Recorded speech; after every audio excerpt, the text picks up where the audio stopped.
Hello guys, आपका बहुत दिल से स्वागत है हमारे फोर्थ लेक्चर में बिजनेस इकोनॉमिक्स में।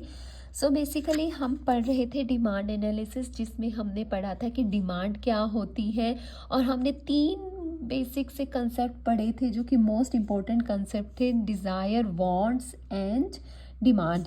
ओके, और फिर हमने देखा था कि ऐसे कौन से फैक्टर्स हैं जो डिमांड को इफ़ेक्ट करते हैं। आज हम इसका ही एक पार्ट पढ़ेंगे, लॉ ऑफ डिमांड, जो कि एक बहुत इम्पोर्टेंट रोल प्ले करता है। वो हर किसी एग्ज़ाम में, चाहे वो यूजीसी नेट का हो या फिर आपके क्लासेस के एग्ज़ाम है या फिर आपके कोई भी यूनिवर्सिटी एग्ज़ाम है। तो चलिए लॉ ऑफ डिमांड पढ़ते हैं। लॉ ऑफ डिमांड बेसिकली क्या है कि change in demand due to change in price. मतलब प्राइस के चेंज होने पर, मतलब प्राइस के बढ़ने या घटने पर आपकी डिमांड पे जो चेंज आएगा वो लॉ ऑफ डिमांड होता है। ऑब्वियसली हमें पता है, हमने कल भी पढ़ा था कि अगर आपके प्राइस बढ़ते हैं तो उस प्रोडक्ट की जो डिमांड होती है वो कम होती है, एंड द वाइस वर्सा कि अगर प्राइस घटेंगे तो डिमांड बढ़ेगी। तो यही है लॉ ऑफ डिमांड कि प्राइस से के चेंज होने पर डिमांड पर क्या चेंज होगा। ओके, तो इसकी हम कुछ एग्जम्पशंस लेके चलते हैं। इन रियल लाइफ ऐसा नहीं होता कि सिर्फ प्राइस का ही इफेक्ट पड़े डिमांड पे। तो लॉ ऑफ डिमांड में हम कुछ चीज़ों को अज्यूम करके चलते हैं। तो वो चीज़ें क्या हैं? बोलते हैं कि law of demand holds good when other things remain the same, कि अदर थिंग को हम कांस्टेंट लेके चलते हैं। हम सिर्फ प्राइस को स्टडी करते हैं यहाँ पर, और वो अदर्स थिंग्स क्या है जो डिमांड को इफ़ेक्ट कर सकती हैं, लेकिन हम यहाँ पर एज्यूम करते हैं कि ये कांस्टेंट रहेंगी, इनमें कोई भी चेंज नहीं आएगा। तो first one is there should be no change in the price of related good. Related good basically हमने कल भी पढ़ा था, इससे पिछले वाली वीडियो में, कि supplementary and complementary goods. Okay, तो उससे रिलेटेड जो गुड्स है उनमें हम ये नहीं मानेंगे कि कोई भी चेंज हो रहा है या नहीं हो रहा है, वो हम कॉन्स्टेंट लेके चलेंगे। There should be no change in the income of consumer. तो इनकम जो है कंज्यूमर की, वो भी हम कांस्टेंट लेके चलेंगे। Next is no change in taste and preference of consumer. हम मान के चलते हैं कि जो हमारा कंज्यूमर है उसका टेस्ट एंड प्रेफरेंस बिल्कुल भी फ्लक्चुएट नहीं हुआ है। वो आज भी उसी चीज़ को पसंद कर रहा है जिसे वो कल करता था, और उसी लेवल में पसंद कर रहा है। The consumer does not expect any change in the price of the commodity in the future. वो कंज्यूमर ये मान के नहीं चल रहा है कि इस प्रोडक्ट के जो इन फ्यूचर है, अपकमिंग फ्यूचर है, उसमें प्राइस कम या ज़्यादा होंगे। वो ये मान के चल रहा है कि जो प्राइस है वो सेम रहेंगी। Next is no change in the size, is composition and sex ratio of the population में किसी भी तरीके का कोई चेंज नहीं आएगा। ये अजम्पशन है, बट इन रियल लाइफ ऐसा नहीं होता है। So no change in range of goods available to the consumer. Consumer की जो अवेलेबिलिटी है गुड्स की, उसमें no change in the range of goods means कि गुड्स की जो रेंज है उसमें कोई भी किसी भी तरीके का चेंज नहीं आएगा। आज भी उतनी तरीके की ही वेराइटी अवेलेबल होंगी जो कि कल थी। Okay, no change in distribution of income and wealth of community. Community में कोई भी डिस्ट्रीब्यूशन है जो इनकम का, वो सेम है, चेंज नहीं होगा। No change in weather condition. Weather condition में भी कोई भी किसी तरीके का चेंज हम एक्सपेक्ट नहीं कर रहे हैं। तो ये कुछ अजम्पशन है जो हम लॉ ऑफ डिमांड को पढ़ते वक्त मान के चलते हैं। ओके, अब क्या है, अब कुछ करेक्टरिस्टिक्स हैं लॉ ऑफ डिमांड की। जैसा हमने पढ़ा कि this is the change in demand due to change in price. तो इसके करेक्टरिस्टिक्स क्या हैं? There is inverse relationship in price and quantity demanded. Obviously ये क्या है? ये इनवर्स रिलेशनशिप है, मतलब उल्टी रिलेशनशिप है। अगर प्राइस बढ़ेगा तो डिमांड जो है घटेगी, अगर प्राइस घटेगा तो जो डिमांड है वो बढ़ेगी। तो ये रिलेशनशिप को हम क्या बोलेंगे? इनवर्स रिलेशनशिप है ये प्राइस में और क्वांटिटी डिमांडेड में। Price and independence variable and demand is dependent variable. तो यहाँ पर हमारे पास दो वेरिएबल आते हैं, प्राइस एंड डिमांड। जो प्राइस है वो हमारा इंडिपेंडेंट वेरिएबल है, इस पर किसी भी चीज़ का इफेक्ट नहीं पड़ेगा। लेकिन जो डिमांड है वो इफेक्ट होगी, वो डिपेंड है प्राइस पे। अगर प्राइस में हल्का सा भी चेंज आता है तो डिमांड चेंज होगी। So demand is dependent factor and price is independent factor here. Other things remain same, means बाकी चीज़ों को हम कांस्टेंट लेके चलते हैं, जो हमने ये यहाँ पर स्टडी की। रिलेटेड विद टाइम, इसमें हम at the point of time की स्टडी करेंगे कि इस पॉइंट ऑफ टाइम पे इस वेदर कंडीशन में या आज के टाइम क्या प्राइस है और क्या डिमांड है, एक टाइम पर हम इसमें स्टडी करेंगे। Next is direction of change, means law of demand से हमें सिर्फ डिमांड की डायरेक्शन पता चलती है कि वो कम हुई है या ज़्यादा हुई है, कितनी हुई है कितनी नहीं हुई है ये हमें नहीं इससे पता चलता, वो हमें पता चलता है इलास्टिसिटी ऑफ डिमांड से कि एक्चुअल में किस परसेंट से डिमांड घटी है या बढ़ी है। लेकिन लॉ ऑफ डिमांड हमें सिर्फ ये बताता है, डायरेक्शन बताता है कि डिमांड में किस तरीके का चेंज आया है, कम है या ज़्यादा है। Now comes to expectations to law of demand. Okay, means ऐसी कौन सी कंडीशंस है जहाँ पर लॉ ऑफ डिमांड जो है अप्लाई नहीं होता है, वहाँ पर ये लॉ काम नहीं करता है। जैसे कि हमने कुछ चीज़ें पढ़ी थी कि इसकी कुछ हम अजम्पशंस लेके चलते हैं, बट इन रियल लाइफ ऐसे नहीं होता है, अजम्पशंस एक्चुअल में नहीं होती हैं। ओके, तो कुछ इसके एग्जाम्पशंस हैं, चलो वो पढ़ते हैं। First one is article of distinction और वेबलेंट गुड्स, मीन्स जितने भी लग्जरी गुड्स हैं। ओके, लग्जरी गुड्स की बेसिकली हमारी क्या सोच होती है कि गुड अगर ये इसका प्राइस ज़्यादा है तो तभी उसकी डिमांड होती है, अगर उसका प्राइस कम हो जाएगा तो हम ये सोच लेते हैं कि आई थिंक हम ये सोच लेते हैं कि शायद इसकी जो क्वालिटी है वो इतनी अच्छी नहीं होगी, तो यहाँ पर जो लॉ ऑफ डिमांड है वो एप्लीकेबल नहीं होता।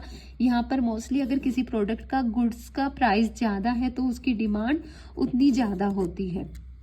नेक्स्ट इज इग्नोरेंस, कई बार हम चीज़ों को इग्नोर भी कर देते हैं, लाइक अगर कोई भी कंपनी या कोई भी फर्म जो है अपने कमोडिटी का प्राइस डाउन कर देती है तो हम ये सोचते हैं कि शायद कंपनी ने जो उस प्रोडक्ट की जो है क्वालिटी को कम कर दिया है, तो इसीलिए हम उस प्रोडक्ट को इग्नोर कर देते हैं। तो इसके प्राइस के कम होने पर हम उसको एक चीप गुड मानने लग जाते हैं, तो उसकी डिमांड भी हम क्या कर देते हैं, कम कर देते हैं।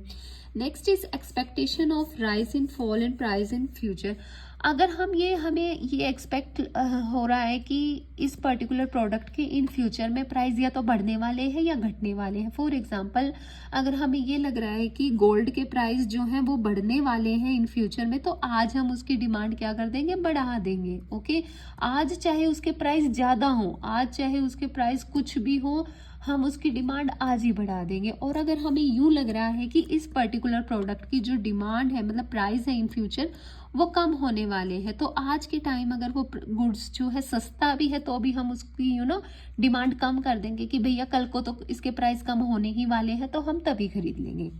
Next is necessaries of life, कुछ गुड्स ऐसे हैं जो हमारी लाइफ के लिए नेसेसरी हैं, लाइक सॉल्ट। ओके, सॉल्ट का कैसा भी प्राइस हो जाए, कम या ज़्यादा हो जाए, वो तो हम सब्जी में जितना डालेंगे, वो जितना यूज़ होना है उतना हम डालेंगे, तो इसका प्राइस से कोई इफेक्ट नहीं पड़ता है, चाहे इसके प्राइस कम हो जाए या घट जाए या बढ़ जाए, तो डिमांड पे कोई ज़्यादा सा फर्क नहीं पड़ेगा। Next is ignorance the same, sorry. Next is commodity with special brand and trademark, कुछ कॉमोडिटी ऐसे होते हैं जो हम ब्रांड कॉन्शियस होते हैं, ट्रेडमार्क कॉन्शियस होते हैं, एक पर्टिकुलर ब्रांड को लेके हम स्टिक होते हैं, वो ब्रांड उसका प्राइस का कितना भी प्राइस बढ़ा दे, हम तो भैया उस ब्रांड के प्रोडक्ट को खरीदेंगे। फॉर एग्जांपल आईफोन से लगा लो। ओके, आईफोन का प्राइस आज कितना भी हो जाए, if I am conscious to buying iPhone then I will surely buy, चाहे उसका प्राइस 1 लाख अबव हो जाए या कुछ भी हो जाए। ओके, नेक्स्ट इज वॉर और emergency, in case of war और इमरजेंसी प्राइस ऑफ जो गुड है उसका फर्क नहीं पड़ता, अगर क्योंकि उस टाइम क्या होता है, जो प्रोडक्शन होती है, प्रोडक्शन वो कम्प्लीटली बंद हो जाती है और उस पर्टिकुलर प्राइस प्रोडक्ट के प्राइस को आप कितना भी बढ़ा लीजिए उसकी डिमांड पर कोई भी इफेक्ट नहीं पड़ता है। नेक्स्ट इज कंज्यूमर साइकोलॉजिकल बायस और इल्यूजन, सेम चीज़ एज इग्नोरेंस की, या हम कंज्यूमर जो हैं हम ये एक धारणा लेके चल देते हैं कि अगर ये प्रोडक्ट का प्राइस कम हो रहा है या कम है तो ये इसकी क्वालिटी अच्छी नहीं होगी, तो उसकी भी डिमांड पर मतलब हम डिमांड ज़्यादा नहीं करते हैं। Next is small part of total expenditure, means अगर आपकी आपकी इनकम का सिर्फ छोटा सा ही पार्ट उस कोई पर्टिकुलर प्रोडक्ट पर खर्च होता है तो उसके प्राइस से घटने या बढ़ने पर आप इतना इफेक्ट नहीं होगा। ओके, तो ये कुछ एक्सेप्शंस थे जहाँ पर लॉ ऑफ डिमांड बेसिकली काम नहीं करता, मीन्स लग्जरियस गुड पे है। इग्नोरेंस पे एक्सपेक्टेशन, अगर हमको लग रहा है कि फ्यूचर में प्राइस बढ़ेंगे या घटेंगे, या नेसेसरीज गुड्स हैं जो हमारी लाइफ के लिए ज़रूरी हैं, या फिर कोई कॉमोडिटी है, स्पेशल ब्रांड है, कोई वॉर इमरजेंसी का केस है, या कंज्यूमर की साइकोलॉजिकल बायसनेस होती है कि सस्ता है तो उसकी क्वालिटी जो होगी चीप होगी, महंगा है तो ऑब्वियसली उसकी क्वालिटी अच्छी होगी। Next is small part of your expenditure, कि आपकी इनकम का थोड़ा सा ही पार्ट खर्च होता है तो आपको फ़र्क नहीं पड़ता यार, बढ़ा लो घटा लो कुछ नहीं फ़र्क पड़ता। नेक्स्ट है कुछ टाइप्स ऑफ डिमांड आते हैं, मीन्स डिमांड के वेरिएबल्स हैं, तो किस किस तरीके की डिमांड्स हो सकती हैं।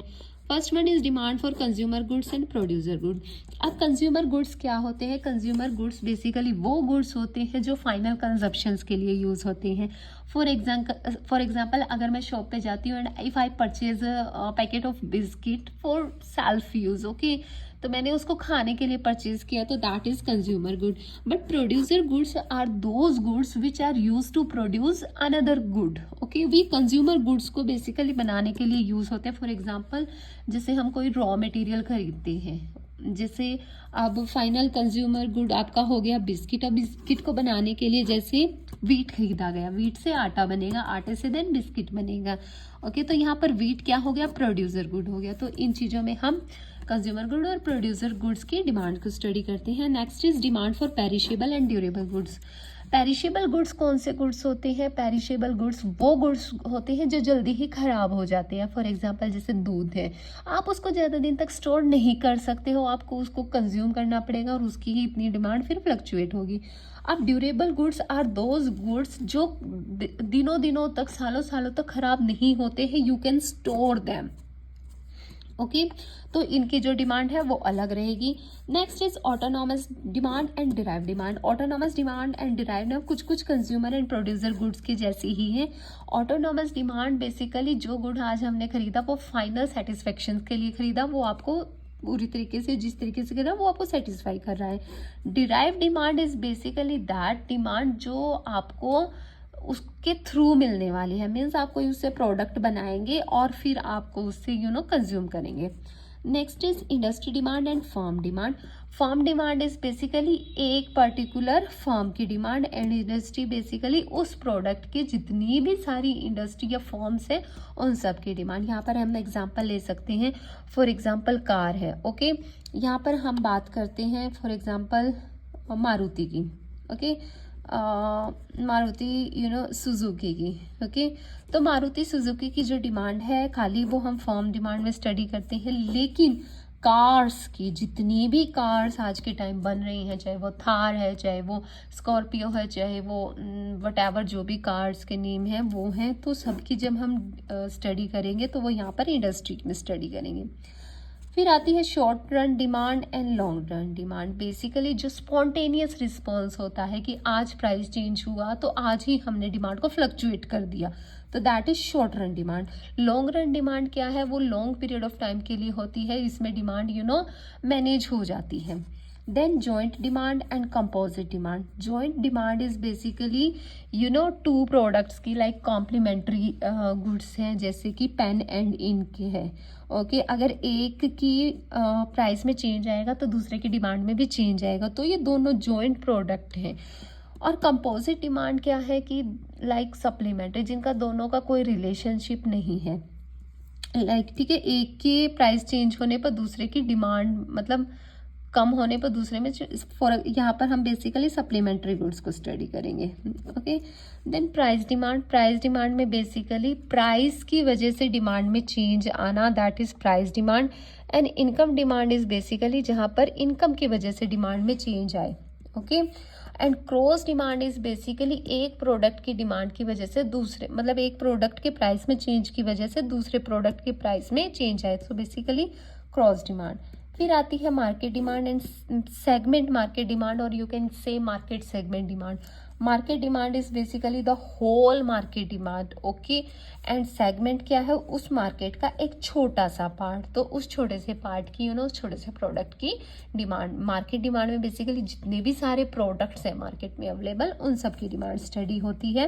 एंड सेगमेंट मार्केट डिमांड में हम उस एक पर्टिकुलर प्रोडक्ट की, ओके।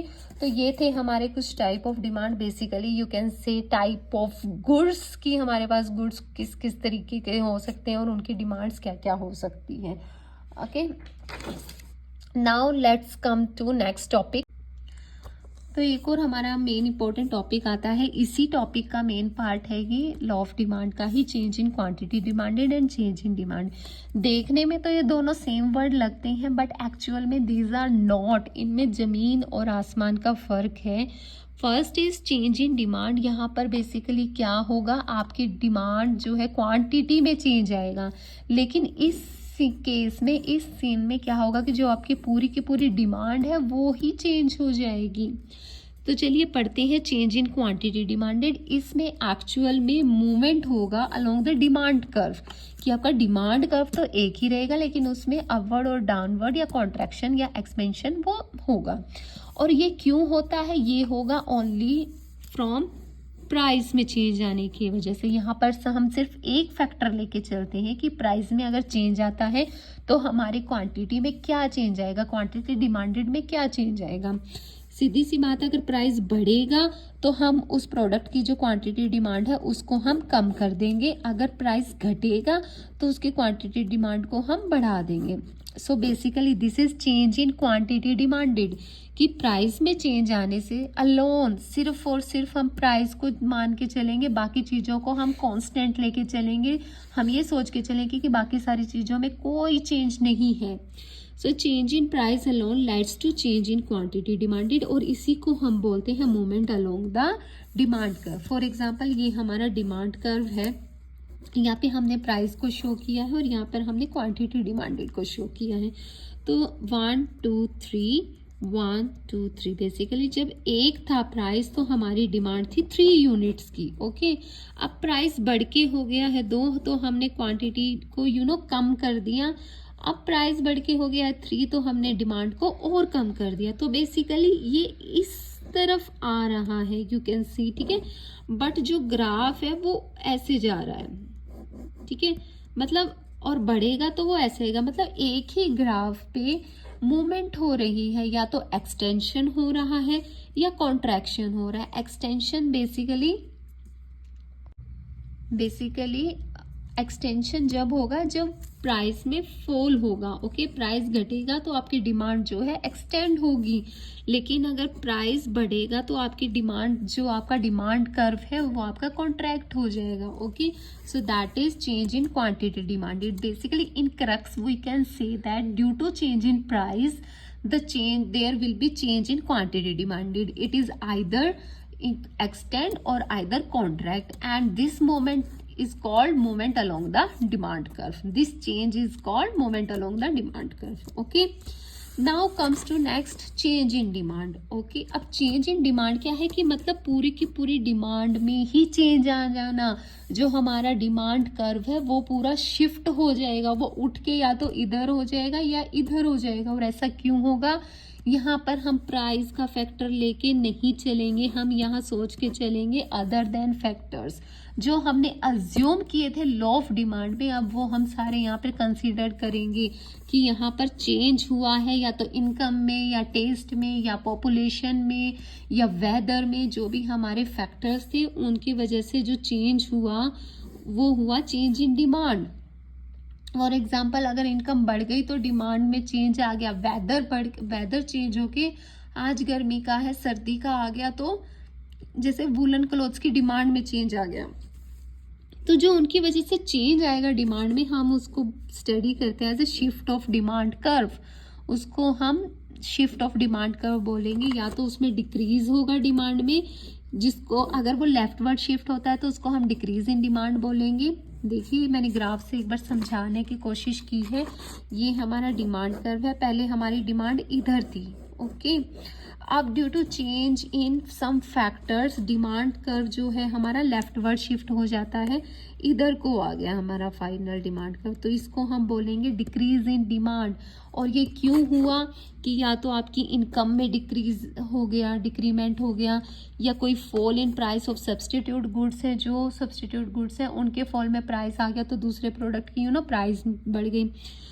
ये rise of price of complementary goods, अगर कॉम्प्लीमेंट्री गुड्स का प्राइस बढ़ जाता है तो आप उस एक प्रोडक्ट की भी पेन और इंक है फॉर एग्जांपल, या फिर कार एंड पेट्रोल है, अगर पेट्रोल के प्राइस बढ़ेंगे तो आप क्या है कार के भी डिमांड को कम कर दोगे, ठीक है। तो मतलब कॉम्प्लीमेंट्री गुड्स की अगर प्राइस बढ़ गए तो जो उसकी दूसरे गुड्स की जो डिमांड है वो कम हो जाएगी। डिक्रीज इन पॉपुलेशन है, पॉपुलेशन में डिक्रीजमेंट आ गया तो ऑब्वियसली डिमांड कम होगी, कम लोग हो गए तो डिमांड भी कम होगी। Next is expectation of fall in price in future, आपको लग रहा है कि फ्यूचर में जो है इस पर्टिकुलर प्रोडक्ट के प्राइस जो है कम होने वाले हैं, तो आज आप उसकी डिमांड कम कर देते हैं कि भैया कल कम होने वाले हैं, हम तो कल जाके खरीद लेंगे। Okay, we are very in the saving mode.